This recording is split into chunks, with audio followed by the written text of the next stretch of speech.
Okay, Assalamualaikum warahmatullahi wabarakatuh. Here, I'm Dahlia Indahsari. With me, we will talk about error analysis and the procedures or steps of error analysis. The first is error analysis. Error analysis is learning about observing, analyzing, classifying the errors made by learners. Many of these mistakes are logical in the limited linguistic system within which children by carefully processing feedback from others. Children slowly but surely learn to produce what is acceptable speech in their native language. So, error analysis is analysis about types and cause of the errors in language, especially in the second language acquisition. Error itself, in the view of psycholinguistics, is found the terms error and mistake. Both of them can be distinguished by the terms of performance and competence. And most sources call an error performance by mistake, while the competence itself is sufficient in the terms of error. An error cannot be self-corrected, while the mistake can be self-corrected if the deviation is pointed out to the speaker.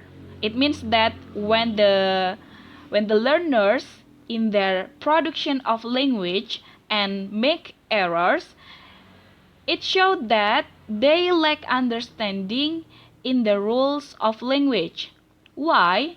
Because the learners do not have the knowledge of target language, while the mistake identifies their inability to perform the language knowledge. Then there are four types of error analysis. For the first is omission, the second is addition, the third is misinformation, and the last is misordering. For the first is omission. Omission itself is type of error that learners make an incomplete sentence by omitting any morphemes. The second is addition. Addition is type of error can be characterized by something of an item that make mistake or make error in the double markings, regularization, and simple addition. Then the third is misinformation. Misinformation is type of errors that can be characterized by the use of the wrong form of the morpheme or structure. And the last is misordering. Misordering can be characterized by the incorrect placement of morpheme in an utterance. Okay, then the principle of error analysis. Actually, the principle, it means that procedures or steps in the error analysis. There are the steps of error analysis. They are collection, identifying, describing, explaining, and evaluating. For the first steps is collection. Collection, it means that decide what samples of learner language to use for the analysis and how to collect the samples. It means that the teacher decide what samples of the learner language and collect them. For the second steps is identifying. Or question arises whether it's over or covered. It means that after the teacher collect the samples of learner language, the teacher identifies what is the type of error in the learner language. And the third is describing.